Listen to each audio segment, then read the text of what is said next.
Hello, sweet learners. You're most welcome in the channel KB Exam Idea. We are continue on class 8 history chapter ruling the countryside. In this video, we will discuss about the Mahalwari settlement. जैसा हमने पिछले video में permanent settlement के बारे में देखा, वैसे ही हम इस वीडियो में महलवारी सेटलमेंट के बारे में विस्तार से चर्चा करेंगे। महलवारी बंदोबस्त क्या है, इसको कैसे लागू किया गया और इसके क्या इम्पैक्ट्स रहे, ये सारा हम इस वीडियो में जानने का प्रयास करेंगे। I hope this video will be useful for you. Please like and share the video. So first we understand what is the mean of mahal. In British revenue records, mahal is a revenue estate which may be a village or a group of villages. British record के according महल क्या होता था? महल एक राजस्व इकाई होती थी और ये राजस्व इकाई एक ग्राम हो सकता था या एक से अधिक ग्रामों का समूह हो सकता था। रेवेन्यू एस्टेट्स का मतलब क्या है? राजस्व इकाई, अर्थात जहां से जो खेती से संबंधित टैक्स होता था वो कलेक्ट किया जाता था, उस गांव या गांव के ग्रुप को महल कहा जाता था। तो इसको हमने नाम दिया है Mahalwari system.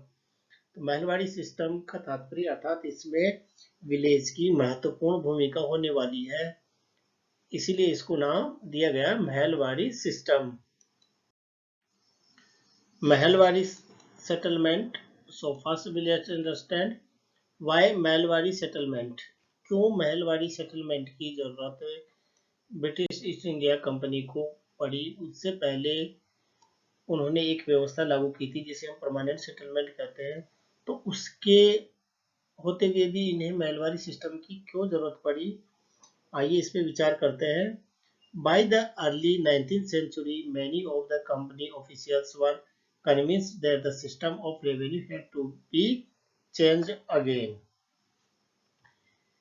How could revenues be fixed permanently at the time when company needed more money to meet its expenses of administration and trade? तो कहने का तात्पर्य यह था कि जो स्थायी बंदोबस्त लागू किया गया था वो स्थायी बंदोबस्त अच्छी रूप से कार्य नहीं कर रहा था। परमानेंट सेटलमेंट जो है उससे अंग्रेज जितनी इनकम सोर्स रही थी वो इनकम नहीं हो रही थी, इसलिए उस हम सार में ये कह सकते हैं कि स्थायी बंदोबस्त की असफलता के कारण महलवारी सेटलमेंट लाया गया। क्योंकि जो कंपनी के बहुत सारे ऑफिशियल थे, ये ऑफिशियल्स थे, वो मान रहे थे कि इससे हमें जो है रेवेन्यू, जो परमानेंट सेटलमेंट है उससे रेवेन्यू हमें ठीक प्रकार से प्राप्त नहीं हो रहा है, इसको चेंज करने की जरूरत है। ये कौन मान रहे थे? ये कंपनी के ऑफिशियल्स मान रहे थे। और इसके पक्ष में उनका तर्क क्या था?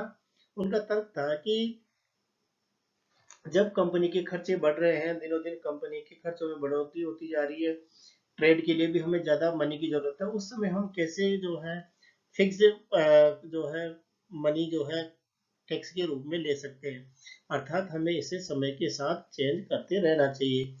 तो परमानेंट सेटलमेंट की असफलता की वजह से महलवारी सेटलमेंट लाया गया। आइए आगे देखते हैं इसके क्या क्या प्रॉन्स एंड कॉन्स है। महलवारी सेटलमेंट, जैसे हमने देखा था स्थायी बंदोबस्त कौन लेके आए थे? कॉर्नवालिस लेके आए थे। वैसे ही हम देखते हैं इसको जो है कौन लेकर के आए हैं महलवारी सेटलमेंट को? Holt Mackenzie proposed a new tax revenue system known as Mahalwari system. तो महलवारी सिस्टम को लाने वाले कौन है? Holt Mackenzie. ये नाम याद रखिए, कई बार आपके एग्जाम में पूछा जाता है, इसको आपको बिल्कुल भी नहीं बोलना है। महलवारी सिस्टम लाने वाले होल्ट मैकेंजी, उनका पिक्चर आप यहाँ पे देख सकते हैं। This system came into effect in 1822। कब अस्तित्व में आया? 1822 में ये जो है अस्तित्व में आया। तो ये ईयर भी आपको याद रखना बहुत जरूरी है। इसके अलावा आप कमेंट्स बॉक्स में मुझे बताइएगा परमानेंट सेटलमेंट जो है कौन से ईयर्स में आया था। In the northern western provinces of the Bengal Presidency, now part of the modern day Uttar Pradesh, और ये कहाँ पे लागू किया गया? यदि हम उस समय ब्रिटिश ईस्ट इंडिया कंपनी की 1822 की बात करें तो ये कहाँ पे? बंगाल प्रोविंसी में लागू किया गया। और वर्तमान में जो है ये कहाँ पे पड़ता है? वर्तमान में जो है इसके ज्यादातर जो है विलेजेस कहाँ आते हैं? उत्तर प्रदेश में आता है। तो कई बार जो है ये प्रश्न पूछ लिया जाता है कि महलवारी सिस्टम कहाँ लागू किया गया, तो यदि वहां पे उत्तर प्रदेश आता है तो हमें उत्तर प्रदेश दिखाना है। और यदि बंगाल प्रोविंसेंसी आ जाती है तो पहले प्रायोरिटी हमें बंगाल प्रोविंसेंसी को देना है।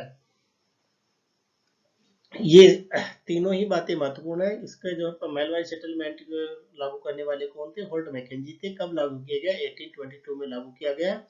और कहाँ पे लागू किया गया? ये उत्तर प्रदेश में लागू किया गया।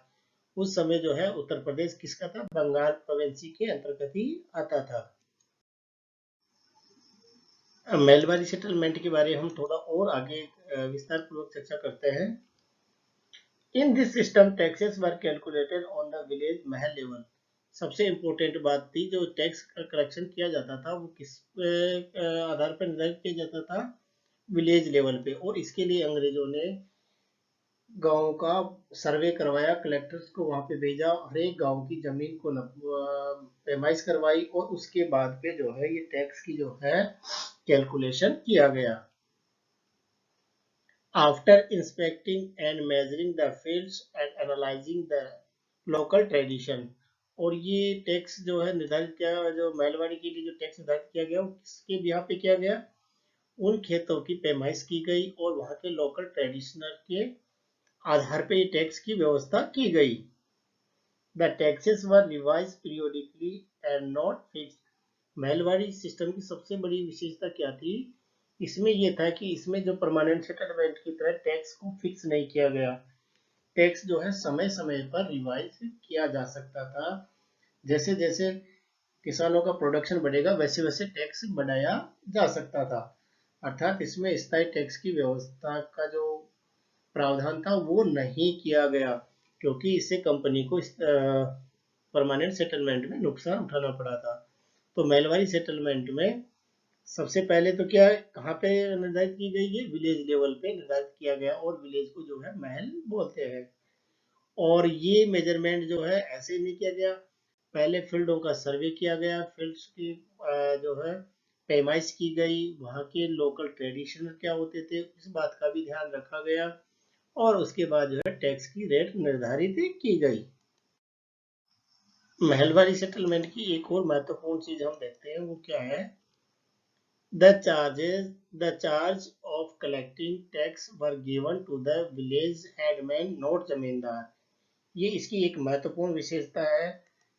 इसमें टैक्स कलेक्शन का दायित्व किसको दिया गया था? विलेज हेडमैन को दिया गया। जबकि परमानेंट सेटलमेंट में किसको दिया गया था? जमींदार। जमींदार कौन थे? राजा और तालुकदारों को दिया गया था। लेकिन महलवारी सेटलमेंट में ये विलेज हेडमैन जो गांव का मुखिया होता था उसकी जिम्मेदारी होती थी कि वो गांव से टैक्स कलेक्ट करे और कंपनी को पेड करे। तो ये इसका एक महत्वपूर्ण परिवर्तन महलवारी सिस्टम में आया है। आशा है आपको महलवारी सिस्टम के बारे में महत्वपूर्ण जानकारी प्राप्त हुई है। महलवारी सेटलमेंट भी एक महत्वपूर्ण है। इसमें कई बार जो है आपका महलवारी सेटलमेंट से रिलेटेड क्वेश्चन पूछे जाते हैं, तो इसको अभी आपको अच्छे से लर्न करना है।